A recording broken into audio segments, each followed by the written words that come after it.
9, 8, 7, 6, 5, 4, 3, 2, 1, 0. Women's Wrestling Talk, the #1 women's wrestling network on the planet.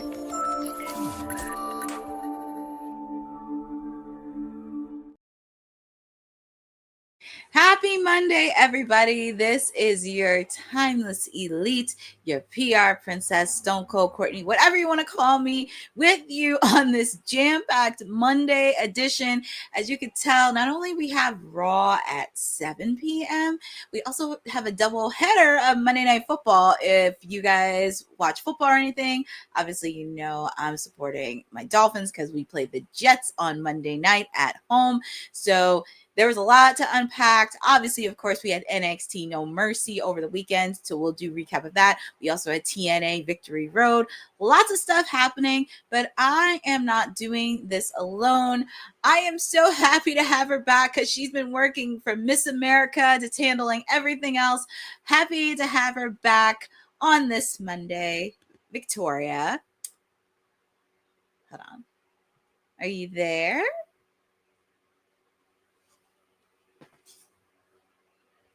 Is she there? Hold on.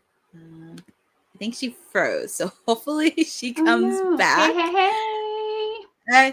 Oh, I can hear you, but your camera. We're back. Woo! Oh, first day okay. back. I see you.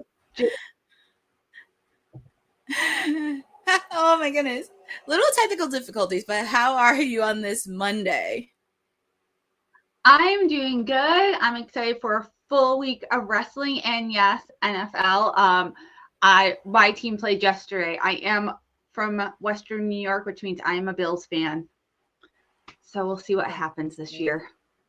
It's very interesting. We're friends, but our teams are on the opposite side of the division. But it's all good and friendly, folks. It's football. We always keep it friendly. And, just to kick it off and get out the way, we're just going to preview Raw because it's less than 60 minutes away.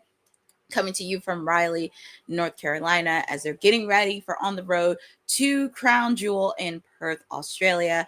We, courtesy of General Manager Adam Pearce, we already know of a few matches that happened in his announcement earlier today. We know Dominic Mysterio will be taking on Rusev for the Intercontinental Championship match, a rematch from WrestlePalooza. In a tornado tag team match, the Braun Browns taking on the Usos. We're also going to have Bayley taking on Raquel Rodriguez. Also, after the disastrous betrayal by Asuka, we're also going to hear from Io Sky and Rhea Ripley after what happened last week. All this and more happening tonight on Raw. Friendly reminder, it's on at 7 p.m. Eastern Time on Netflix. And Victoria, I just want to get a quick word from you on what match you're interested seeing on Monday Night Raw. So I'm loving the Bayley crazy decline into madness that is going on right now. So I'm very excited to see how they're going to what Bayley is going to show up for this match. And I just love me a Rhea Ripley match, but I'm really excited about the Bayley storyline and what they're going to do with her next. I think it's really interesting with Bayley because I was talking about this a couple weeks ago and maybe the Three Faces of Foley persona, because you have the hugger Bayley, you have it when she was in the pandemic, and then you have the current Bayley. So that's really interesting. And also how obviously, we know Lyra Valkyria is in the mix. So, of course, we're probably going to see her during the match as well. So seeing what side of the personality. And shout out to Boza as well, along with Eric Isaac, for thanking you for joining. Obviously, Rusev and Dominic Mysterio, because there's a lot of layers to this that not many people are catching up, because Finn, of course, he's questioning Dom because El Grande Americano has been helping him out the last couple of weeks, not towards the Judgment Day. So there seems to be a little bit of friction going on. So we shall see what happens there. Obviously, I really want to hear what Rhea Ripley and Io have to say after what happened last week. And I do think it really is going to be a really good match. Doesn't matter if it's a tag team match or if it's going to be Io versus Asuka. We're going to get it sooner than you think, and it will be on fire. For sure. It will be a good show. Oh, it will be. But all this and more is happening at 7 p.m. Eastern time on Netflix. So make sure to grab your beverage, grab everything else that you need, and you do not want to miss this jam-packed edition of Monday Night Raw as they get ready for the road to Crown Jewel in Perth, Australia. And not only we're getting ready from Raw, we're just going to recap NXT No Mercy that happened this past weekend. And Victoria, did you have a chance to catch on it or see highlights of NXT No Mercy? I did catch the Blake Monroe match because I really wanted to see that one. And I've seen highlights of the other things, but I don't know, the women are on fire in NXT, like always. Yes, we're going to really get into that. Obviously, we kicked off with a banger of a match between Josh Briggs and Javon Evans. And it's crazy. Javon Evans had a big weekend because Friday we saw him on SmackDown answering Sami Zayn's challenge for the U.S. title, and also seeing him do that, but picking up a big win over Josh Briggs. And Javon Evans continues to grow more and more every week. And I'm just here for the young OG. He just keeps doing his thing. We're also, as you mentioned, we had the ladies in action. We had Sol Ruka. So originally it was supposed to be Sol Ruka versus Laney. Unfortunately, Laney got injured right before NXT No Mercy, and they had to find an opponent for her. And it was none other than Jada Parker. And it was a good match for the Speed Championship match. It was a well-fought match. It was a lot of going back and forth. Obviously, Jada Parker doing what she does best. She got in the face of Zarya. And we got to see Lash Legend come out of nowhere. And they still have some beef with each other. But the winner and still Speed Champion is Sol Ruka. And congratulations to her. But that was not the only women's match that we had in the night. We also had Blake Monroe, Jordan Grace in a weaponized steel cage match, and this was a really good match between both of these ladies. They really brought it. Also, with the fact too, Blake Monroe cut some of Jordan Grace's hair. That was you don't want to do that to another female because that will definitely leave a lot unleashed. But it was a good, solid match. Also, shout out to Blake Monroe in her outfit, giving a tribute to the Dudley Boys because you see the camouflage on the pants. So shout outs to that. And they really had a hard-fought victory between these two ladies. But Victoria, I pose a question for you because since Jordan Grace got the win, what is next for Blake Monroe? You know, I would love her. Of course, I'd love to see her come back. I don't think they're done with these two. I just have a feeling I would love to see a series of a couple more matches between the two of them. I think it would be fabulous. They work so well together because I just see her in the title shot. And I also don't see them moving her up yet. I think they're going to let her be in NXT for a little bit because, why not let her to have more time to grow? But I would love to see them face off again. Maybe with the little hint to the Deadlies, maybe a TLC match, maybe a ladder match, maybe something to just heighten it a little bit more between them. I could see them putting the story up a little bit longer, and I am happy they are showing a little bit of aggression with Blake Monroe. I want to see the aggression that actually happened when she was in Stardom, when she was in Japan. That was the one thing I was really bummed they didn't get to do it in AEW when she was women's champion. They didn't show her the aggressive side or the vicious side of Blake Monroe. So I really want her to continue that development with her and Jordan Grace. And that's something I'm very intrigued to see. But we shall see. Those two ladies had a banger of a match and give kudos to them. And as I mentioned, Jada Parker and Lash Legend, they were lashing out at each other. But now we know tomorrow night on NXT, they will be facing off against each other on NXT. They will be facing off, and it will be a banger by these ladies. We also had Ethan Page defend it's the NXT North American Championship, but technically it's his Canadian belt championship, but try to put a play in. But he faced off against Tavion Heiss, which was a hard fought battle. Obviously, I was very nervous when Tavion Heights took the backbreaker off the top rope. I was a little bit nervous and eating some steel, but them two did deliver. But still champion is Ethan Page, and he did get a visit from the AAA Latin American Championship. And that's going to be very interesting to see, because it looks like that's going to be Ethan's next challenger. And there will be more to come, especially with the next AAA event that will be happening in the near future. So it's good to say we shall see what happens there. And also this match right here, JC Jane, Lola Vice for the NXT Women's Championship match. Obviously, Fallon Henley was in the corner. We also got to see, had a warm crowd of Lola's family, her friends, her colleagues. Everybody was there to see this match. And it was a very much a hard-fought battle between these two ladies. They definitely duck it out. We saw Fallon Henley get ejected from ringside, but we saw a masked assailant attack Lola Vice out of nowhere. The referee wasn't watching, and apparently that kind of changed the game of it, and a lot of the fans were happy. And your winner and still women's championship is JC Jane. And Victoria, I have a quick question for you. Was this the right decision to have JC Jane still be NXT Women's Champion? You know, I love what they're doing with her, and will hopefully still heel stable. Obviously, one member chose not to renew her contract, but I kind of love it. I love Lola Vice. I think she's absolutely fabulous, but I think she's a case of someone who doesn't need the title. Like, I think her popularity will grow just on her own abilities. And I kind of like, I love a babyface chasing a heel that has a title. I just think it's a really fun way of doing it, and she plays it up so well. She does.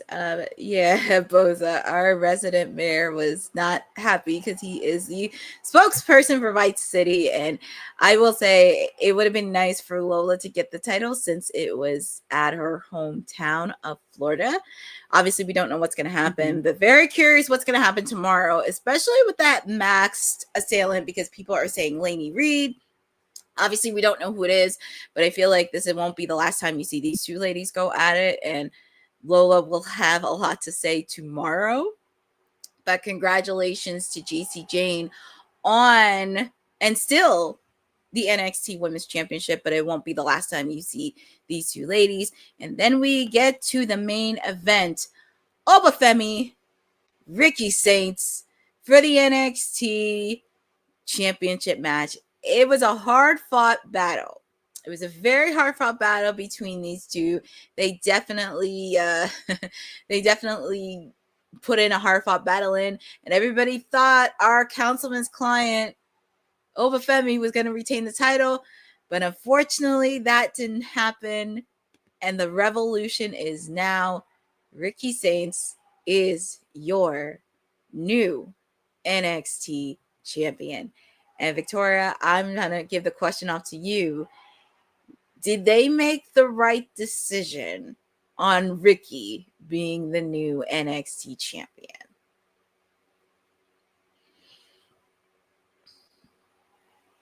So I think Ricky, if it was not Oba, is always a smart choice to put a title on. I think he's a great promo. I think he will do a great job.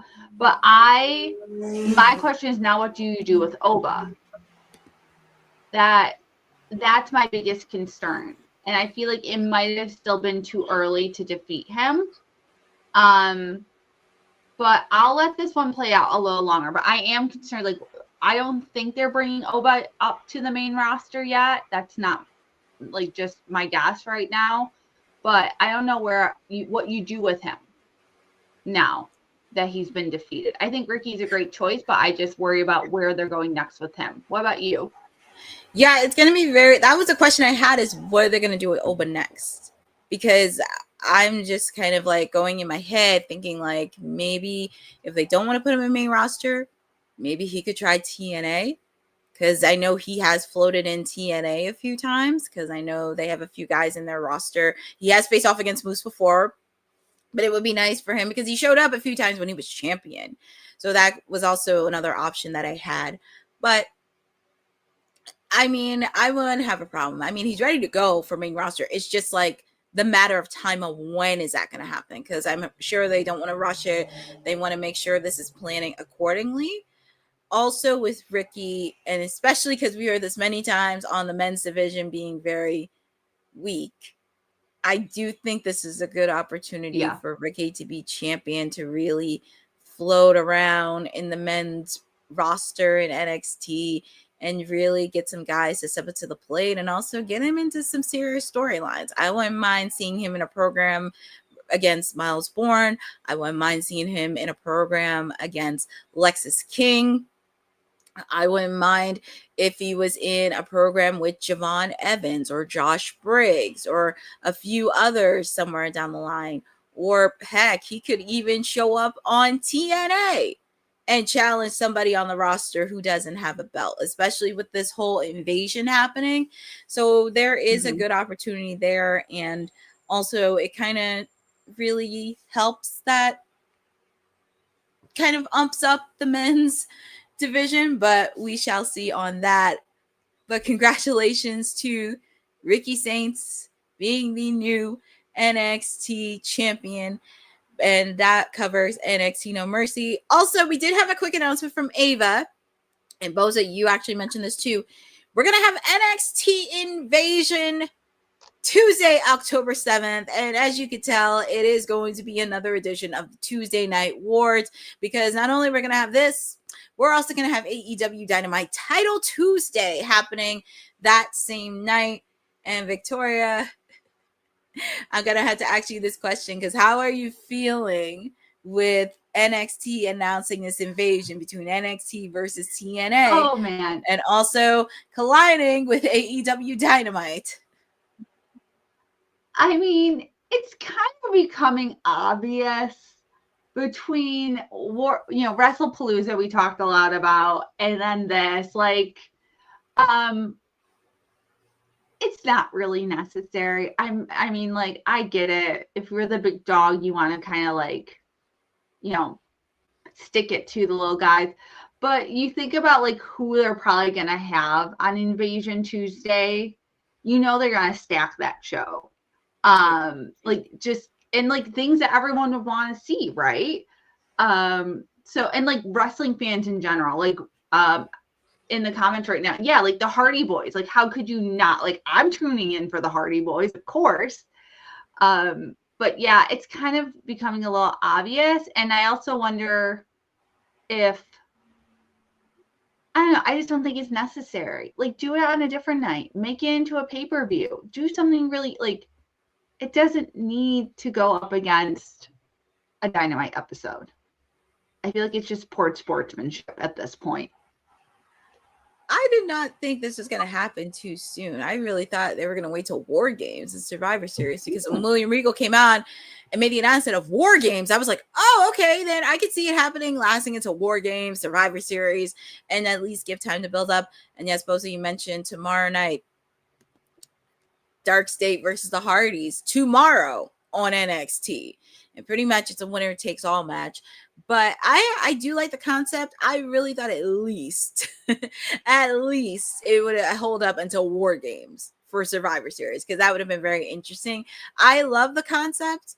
It just feels a little bit rushed, and I get it that they want to do that. But we also, especially with WrestlePalooza, because I was asking fans at 90s Wrestling Con on how they felt about WrestlePalooza, and some of them were not feeling it, which I was very surprised. And I didn't watch it till the next day after I wrapped up my watch along for AEW All Out in Toronto. So I think I mean, obviously, you know where I'm going to be. I'm going to be streaming Dynamite on Tuesday, and I will be ready. So it's going to be very interesting it's going to be very interesting on that, and especially what's happening between tomorrow and next week as we lead into Invasion. But do like the concept. It's just very weird that it's I love happening. the idea. And I love it being closer to Survivor Series too. I love that concept of doing something kind of similar around the same time with both of the, TKO brands. But yeah, and I think they are cramming too many things all at once. I mean, like that was my issue with WrestlePalooza, and now we're going right into like Perf, and then we're going right into War Game. Like it's just a lot altogether, I feel like. Well, yeah, it does seem a lot, but we shall see how this plans out in a couple of weeks. As we know, NXT Invasion will be next week, next Tuesday, same time as AEW Dynamite for Title Tuesday. But it's going to be very interesting these next couple weeks, and we shall see. And we also had TNA Victory Road. And Victoria, did you have the chance to catch up on results for TNA Victory Road? I did, yes, because I was curious about it. And yeah. I mean, like, TNA is putting out great stuff lately. I will say that. I'm like getting more and more impressed with them. It makes me happy to see that they are putting up some good content again. It just makes me very happy to see TNA. And also, with TMA Plus, I think they put up stuff from their old stuff from like when it was the Impact Zone. So I may go watch it just for throwback purposes, because that would be very, very cool. We did have some matches in there. I'm gonna have to see what's on there. Yes, you have to. And we did have some cool matches happening there. Obviously, of course, Matt Hardy versus AJ Francis in a tables match, because obviously earlier tonight we had AJ Francis had his show, first class Penthouse with Matt Hardy, and just getting them ready for the Hardys and Team 3D. We also we'll talk about the ladies, but we have a new TNA International Champion, Frankie Kazarian, who beat Steve Macklin for the TNA International Championship match. And also, we know the big story that happened. Obviously, Ash by Elegance had to step down as TNA Knockouts champion, which was very, very bummed. But we did have a few matches in between. We had Li Yang Lee taking on Kalani Jordan with Indy Hartwell as a special guest referee. And the new TNA Knockouts champion is Kalani Jordan. And Victoria, I just want to get your quick thoughts on this. On how did you feel on Kalani being the new TNA Knockouts champion? And also, we do know that she will be defending the title against Indy Hartwell at Bound for Glory next month. I love her. I think she's absolutely fabulous. I'm super excited for her to have this title and have this shot. And I do love seeing India back on TV. I was very bummed when she was released from WWE, so happy she found a new home, and I think she'll do great there. But yeah, I actually kind of love her, and I just think she is this great energy. I think she's wonderful in the ring, and I was very excited for her. Yeah, it's very interesting. I know, but it's very interesting with Ash by Elegance, and I'm very happy Kalani won. I can't take anything away from her, because she was also the inaugural NXT North American Women's Championship, and she's also the TNA Knockouts Championship. I'm very curious on how this is going to go, especially with the fact she's facing off against Indy Hartwell, who, by the way, is still undefeated in TNA so far. She has not had a loss yet. So I'm hoping that it doesn't fall her being transitional champion. I really want to see how her title reign is going to go. And I'm very, very excited. But sending congratulations to Kalani Jordan on being the TNA Knockouts champion. And hopefully we'll see what happens. And also check out TNA Impact this week to see the aftermath of TNA Victory Road as they get ready for Bound for Glory. But that wraps up. What did you say? And tables matches are coming. Yes. Oh my goodness. One final time. Hardys, Dudleys, Bound for Glory. Yes. But that wraps up a few of our recaps that we had from over the weekend. And we go to WWE with Miss Chelsea Green. Chelsea Green, she never surprises me one bit. And this was actually an interesting story that happened today. So Chelsea Green gives her thoughts on the state of women's mid-card titles in WWE. And WWE is actually coming up on a year since introducing the WWE Women's United States Championship, which was followed by the introduction of the Women's Intercontinental Championship. And Chelsea Green was the first ever, obviously, she was the first ever women's U.S. champion. And she spoke to Mike Jose of Cinema Blend regarding the state of the titles. She quoted saying, "I definitely am so happy that we introduced these titles because I felt like for a long time we were missing opportunities for a bunch of the girls. We just have such a stacked roster between Raw, SmackDown, NXT.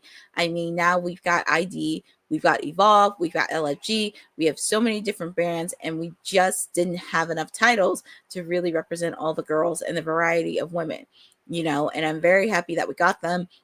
I think they've been a beautiful addition in terms of getting people in the mix, getting women to have a spot on TV." She also continued, "Do I think that we're doing all we can with them? No, I would love to see more being done with them. I want Julia to be wrestling on TV every single week with that title. I want Zelina on TV every single week. I want Michin to win the title and be on TV every single week. There's so many hours at WWE, and we can find a place for those championships if we try.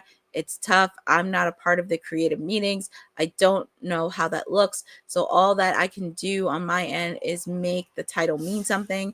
I hope that by putting it out there on social media and making storylines on social media, it garners the attention that those titles deserve." Thoughts? I mean, he's speaking truth. I think, I would love to see more of the women represented on the shows and like more storylines around all of these titles. I mean, you got to give it to her. I think Chelsea really loves and wants to highlight women's wrestling as much as possible. I think she loves what she does. And she'll make something out of nothing on TV. So I think she has a very valid point. I'd love to see more women on the show in wrestling capacities, especially with all these titles now. It's very hard when you have 2 hours to kill. Yeah. And especially with the fact with Chelsea, she did get a lot of TV time. I was very disappointed they did not put a lot of TV time when Zelina was U.S. Women's Championship. I was very bummed about that. And we're also seeing with Julia as well. I don't know if she's injured or anything else, but it would have been nice to see her more TV time every week. I mean, obviously, we already thought, because when it was flipped, the women's U.S. title was getting a lot more attention than the women's Intercontinental Championship, but it's kind of flipped a bit because now the women's Intercontinental is getting more TV time, obviously, because the woman that is holding it, Becky Lynch, she was able to help captivate Lyra Valkyria into singles matches. We also did see her interact with AJ Lee in that mixed tag team match, and somewhere down the line, her and AJ are going to meet for that mid-card title. So it's very hard to incorporate 2 hours, and with the fact too, and I think we said this a couple months ago, it has to deal with power, it has to deal with pride, it has to do with ego, and it sucks because there's not that many time slots in. Especially with the women's mid-card title, you're not showing love to your tag team division because they're not getting a lot of spotlight, and that's really a hard pill to swallow. But it really makes me sad. I mean, Boza, they did care for a little bit, but I just wish they did a little bit more with Zelina's, because I feel like she was there, but she wasn't there that 1 week, and it's like 2 weeks later she's there. So it's like I wish they kind of were a little bit consistent. And I'm hoping that we do get a lot of attention when Julia with the belt, because it just seems like it's not clicking or something's missing. And I'm not in that creative room, but I just feel like there is something that they kind of really need to do. But hopefully we do get to see a lot of attention on the women's United States Championship match. Yeah. And I also wonder, Chelsea is so good. And she mentioned it in her quote about using social media. But I wonder with everything that happened with Karrion Kross and how well he used social media and then was let go, if there's a hesitancy to try build your own storylines on social now. It is a little mixed feelings because I know people see Karrion Kross, but also looking at the opposite, look what it did with Drew McIntyre. Look what Drew has done, especially when he did social. So it's kind of like you're kind of teeter-tottering a bit because, of course, people don't want to do it with Karrion Kross because of hesitancy, but also look at what Drew's doing on social, like seeing when he was rivaling with CM Punk, even when he was feuding with Cody for a bit. So it's just a matter of time and just have to wait and see. So, but yeah, Chelsea's doing her thing on social. Even when she doesn't have the belt, she's still airing out some pretty hilarious content. And her and Matt, their bickering on social is one of my favorite things in the world. I love it. I love it so much. I love it. They are just great. So hopefully we can see more presence of the women's United States title soon. And just a little bit of an announcement. So Mayu Iwatanabe taking on Io Sky is officially set for Marigold Grand Destiny on Sunday, October 26, 2025. This was creating a lot of buzz the last couple weeks. And also it goes back to Io Sky's roots. And also it gives an opportunity for her to wrestle overseas outside of WWE. And Victoria, I just want to get your quick thoughts on this. On how do you feel with Io Sky getting these opportunities? Because of course we've seen AJ Styles and Omos wrestling at Noah. How do you feel about Io Sky getting this opportunity as well?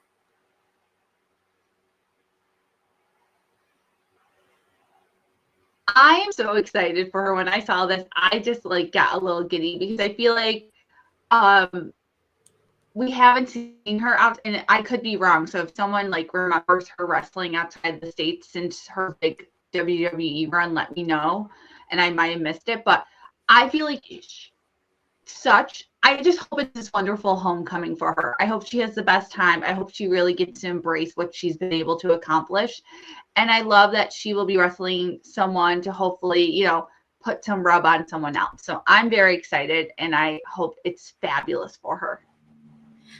I hope so too. I was very excited for this announcement because everybody was buzzing about this announcement, and I'm very, very happy that Io is taking on opportunities outside of WWE, and now they kind of open that quote unquote forbidden door, because before they couldn't even do that. So now they're kind of easing up a bit, because as I mentioned, they did it with AJ Styles and Omos and Noah, which is really great. And now with Io doing this, I'm really happy that she is getting much more opportunities, and I hope she does get similar opportunities, not just her, but all of the women get opportunities to wrestle outside of WWE and wrestle overseas to a few independent shows. So congratulations again to Io Sky, and this match is going to be fire between her and Mayu. And just a friendly reminder, it will be on Sunday, October 26, 2025. And you can check out Marigold's socials to see the time and also where to watch it. And we also had some interesting news that happened over the weekend. Priscilla Kelly, formerly known as Gigi Dolan, she's been wrestling around the independent scene for the last couple months since she's been released. And she actually found out this news that she had her merchandise stolen again. Apparently, as I mentioned, for wrestlers in the wrestling on the independent circuit, merchandise tables at events are where they make a good chunk of change, as well as their paying rate for working the event. But there are some risks where thievery has been a common for fans of the independent space. And Priscilla Kelly took to social over the weekend, letting fans know that she had once again had her merchandise stolen from her merch table after briefly stepping away. And she tweeted this: "Well, to the fans in Arizona that helped themselves to all my 810s while I was away, you effing suck. This is the second time in less than a month I've had merch stolen from my table. please do better, guys, and hold each other more accountable or something. This is my livelihood. And then it went on to say, like, several fans would attempt to justify the reasoning for fans taking the photos from Kelly's sets, where one believed that some fans thought it was fair due to Kelly stepping away. So it was really interesting, and it kind of goes to the further with some of the tweets in, and really not holding accountability. But she does raise a good point. But Victoria, I just want to get your quick thoughts on this, and just kind of thinking, like, is this something that independent wrestling scene should be knowing moving forward? I mean, like, people need to do better. And so, fun story is that I actually one summer worked as the merch girl at one of my friends' band who was doing a tour. And it was super fun, but like, you need someone at the table at all times, right? And that's very hard when you're a solo act, independent wrestler. Oh no, sorry, my tech is catching up with me today. But yeah, I just feel like, just do better, guys. Like, just, this is how they make their money. Please, just please. I also think it's very important because, as you mentioned, that I am a person that I'm familiar with the independent space and also doing commentary for the independent space. It is very, very important to not take things without your permission, and especially in the wrestling space, because it is a very small, tight-knit community. And if word gets out that if you steal merchandise from anybody's table, it will come back and bite you. I just think it's really important. And also, you have to understand, like, this is their livelihood. Obviously, they do wrestle in the independent team, but they also do have other responsibilities outside of wrestling. And I think that some fans need to be understandable. And also with the fact, too, if you spot somebody that is taking their merch, then it would be the time to really speak up and hold yourself accountable and just say, hey, that is not okay. And also, and it's always hard in independent scenes because a lot of times they do have security or they do have people working.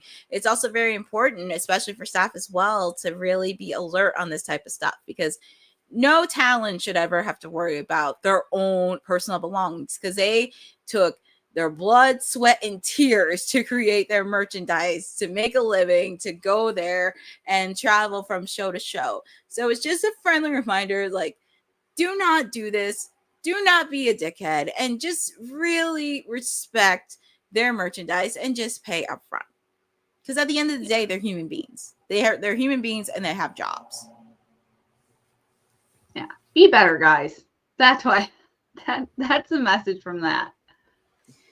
Yeah, I mean, unfortunately, we have a lot of narcs out there and they really need to do it. So, switching gears from WWE to AEW, Jamie Hayter. I had the chance to watch Collision. So over the weekend on Collision, Jamie Hayter took on Julia Hart. Jamie Hayter picked up the victory in their round 3 match. And obviously there has been a lot brewing between her, Queen Aminata, the Triangle of Madness. You throw in Willow Nightingale and Mina Shirokana, and now you're throwing in Toni Storm. And there has been a lot of chaos that's been happening the last couple weeks. So Jamie Hayter put out this announcement on Collision. And I'm just going to put in 3 words: blood and guts. She's putting out there to have a women's blood and guts match. We don't know when that's going to happen. And especially with the fact of scheduling. But Victoria, I just want to get your quick thoughts on, how do you feel of AEW having a women's blood and guts match? I mean, I feel like these are the types of things that set AEW apart from WWE, right? Like, could you imagine this type of match for women on WWE? Never. So I think it sets them apart. It diversifies them. I'm excited to be able to watch Jamie Hayter. I know you have raved, so I have not seen her as much. So I'm curious to see what she'll bring to the style match. I don't think they'd be doing it if they didn't think they could deliver on it, for sure. So I'm excited, but I think, like, again, it's just something that sets them apart in a good way. It's a different style that you would never see on the other channel. It was very interesting because I was very concerned on where we're going to go with this storyline wise, because they do have a lot in their women's division, and it's kind of, you have to stand yourself out from the pack, because obviously you have Chris Statlander, who's the new AEW women's champion. Obviously we know Mercedes Moné holds the TBS title, and also you just had to figure out what women are doing, because obviously Willow Nightingale looks like she's going to be doing a program with FTR along with Jet Speed. Don't know what's going to happen with Toni Storm. I'm also very curious how this match is going to go, because we've seen it in men's Blood and Guts 5-on-5. Very curious on what other ladies are going to be participating in this as well. I'm very happy to see Jamie Hayter leading the charge, because I do see her being a potential leader in that women's locker room. And obviously, somewhere down the line, seeing her as women's champion again, because I've said this many times, I would like for her to be women's champion at Wembley Stadium next year, since she never had the opportunity to wrestle in that stadium. And it would be a good opportunity for her. I'm just very curious on what other female participants are this going to be in, if it's not going to be on a Dynamite. I said this on my watch along, if they don't have it on a Dynamite, because there have been times where All in Texas happened in July and they had to deal with a lot of scheduling in between. I would not be shocked if it was on a pay-per-view either at Wrestle Dream or Full Gear. So I'm very excited that the ladies do have an opportunity to shine and really stand above the rest. I mean, obviously we have seen Queen Aminata step up to the plate, since a few of them were injured during the summer. So I'm very happy Queen Aminata is getting a lot of TV time, but very curious on where this is going to go. And also, as I mentioned, who is going to be participating in it, because as I mentioned, Chris Statlander is the AEW Women's Champion. She's going to be dealing with the Death Riders. Also, you're going to throw in Harley Cameron. We're also going to have Willow Nightingale teaming up with Jet Speed. They're going to be doing a program with FTR. As I mentioned, Mercedes Moné is the reigning TBS champion. She's almost close breaking Jade's record. And we'll just see what happens there. But I'm looking forward to seeing the ladies in Blood and Guts. I think it's going to be very fun. And these ladies are no strangers. We've seen them in many matches, from street fights to tornado tags, everything else. But we're going to see how this goes and who's going to be the participants in this match. But happy for the ladies in AEW. Just need to continue building consistent storylines.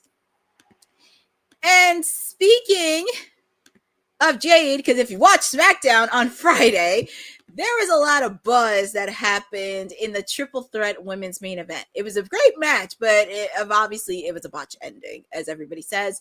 So pretty much on the episode of, hold on, give me 1 second. So in the busted episode that happened earlier today between David LaGreca and Bully Ray, they broke down the match on what happened on SmackDown. So they provided a detailed moment-by-moment breakdown of the finish to the Women's World Championship match last Friday night on SmackDown between Tiffany Stratton, Nia Jax, and Jade Cargill. And Bully Ray explained his perspective on what the planned finish was supposed to be, and the execution went wrong and leading to a confusing sequence of events. And pretty much, obviously, we know the sequence in questioning, but apparently he gave his thoughts in. You see Jade sit on Nia's chest and hook both of her legs. Nia is looking towards her left, and Nia is looking at Tiffany Stratton. Why is Nia looking at Tiffany Stratton? Because Nia knows that Tiffany is responsible for making the save. Nia realizes that Tiffany is not going to be there in time. Tiffany is definitely late, which puts Nia in a bad position where she has to kick out. And then it kind of goes further in the exchange where he kind of details what he believes was intended to finish the match. What I think was supposed to happen was that Tiffany Stratton was supposed to steal the victory from Jade Cargill. He says Jade hits the black hole, slam 1-2. Tiffany hits the basement, drop kick, the baseball slide, drop kick, and then covers and gets the 1-2-3. But because Stratton was late with her drop kick, Jax had to kick out, which caused the referee to halt her count on the subsequent pinfall attempt. This led to on-the-fly communication to get to a different finish. It's 3 different people, all on 3 split-second different pages. He concluded explaining the cascade of errors, and you can actually check it out on Busted Open's episode that happened earlier today. But Victoria, I just want to get your quick thoughts on what do you think Bully Ray had to say regarding the match that happened on SmackDown last week. I mean, that ending was not good. I think everyone could have saw that. I tend to trust Billy Ray's analysis of things. I think he does have a really great mind, and I kind of agree with him. I also will say I haven't had a chance to listen to it, but Steven Richards just posted a video on his YouTube channel breaking it down from his perspective, and sometimes I like to see but I think he's right. I think it was a botched ending, and I think it was just a miscommunication. People, I think a lot can go wrong when you have 3 people. Yeah, I can't say he's wrong, and I do have to watch the full match. I only seen like bits of highlights of it, but I have to watch the full match fully from SmackDown. I can't disagree with his analysis, because if you look at the article that's there, it's very detailed and thought out, and also how the way is supposed to go. But also with the fact too, I know a lot of people are backlashing on Nia Jax and the referee as well. Chelsea Green came to the defense of Nia Jax, because this is not the first time we've heard of Nia Jax, because I know in the past, before she got released the first time around, there were some colleagues that she was very dangerous to work with and everything else that happened, but she has improved. Also with the fact too as well, not just with Nia, but also there was some speculation that the IWC narcs are putting out that the referee of that match should be fired, which I don't think she should not be fired. Like, that's like a botch. And I'm not going to put much on the wrestlers, because this is something where I'm thinking from backstage purposes, because whoever was the producer or the creative person or anything else, that could have been a little bit cleaner and a little bit responsibility. And I know with some of the wrestlers, they could have had this and this. And I know with Jade, she has botched a few times, where I have noticed she did the similar thing when she was in AEW. And this is something that she's going to have to learn. And even when she took that bad scraping to the steel steps and had that, oh my God, that busted open, that was very gruesome to watch. But I think that's something that I'm not going to blame much of the wrestlers, but I think it's something backstage, creative people, producers, whoever was in charge of that match. I think that's something they need to learn moving forward. And especially with the storyline there's going to go. And also with the fact too, you're going to have Tiffany versus Stephanie happen at Crown Jewel. So there should not be any, I mean, there's going to be miscommunication or botches, but I feel like for this match, because this is actually the first match Stephanie is going to have after winning the women's title. Like, this is her first match. So obviously you don't want to have too many botches. You don't want to have too many mistakes. So hopefully whoever's backstage producing that match and everything, they do take notes on SmackDown on what can we learn from this lesson, and just make sure you have a clean, successful match. I think too, like, especially when you're dealing with people, and like, granted, I have never wrestled, but like, sometimes simpler is better when you have people who are not as experienced, and maybe they need to stop trying to do so much all the time. I think that's also really important as well. But hopefully these are some of the lessons that we learned. Shout out to our producer, Dylan, in the future. We know Raw is 8 minutes, and we actually have one more story we got to wrap up too. As you know, WWE Unreal Season 2 is reportedly in production. We now know Season 1 is officially out on Netflix, but just to let you know, is officially in the works for a second season while filming underway. courtesy of Fightful. The report has been confirmed, what many fans have been hoping for, revealing that WWE, Netflix, and NFL Films has started production on the next installment of the series, which is expected to be released in 2026. And this confirmation came after a period of uncertainty. And also the director of the first season had an interview with Fightful, because at first he was unsure if a second season would be greenlit. But apparently the decision was made very quickly. And it's also going to be, and according to the report, as I mentioned, one of the subjects of the upcoming season will be focused on Seth Rollins. Obviously, there was filming at SummerSlam this past summer to film content around Rollins' Money in the Bank cash-in, a pivotal moment in his career. And also notes that the director Weaver has been present at multiple WWE events to film the show, and that the production process is far enough along that the team is already working on selecting music for the new season. So pretty much go check out the first season, which is on Netflix right now. And it did take a look at a lot of superstars from first season, such as Cody Rhodes, Charlotte Flair, Roman Reigns, Bianca Belair, Rhea Ripley, along with many others.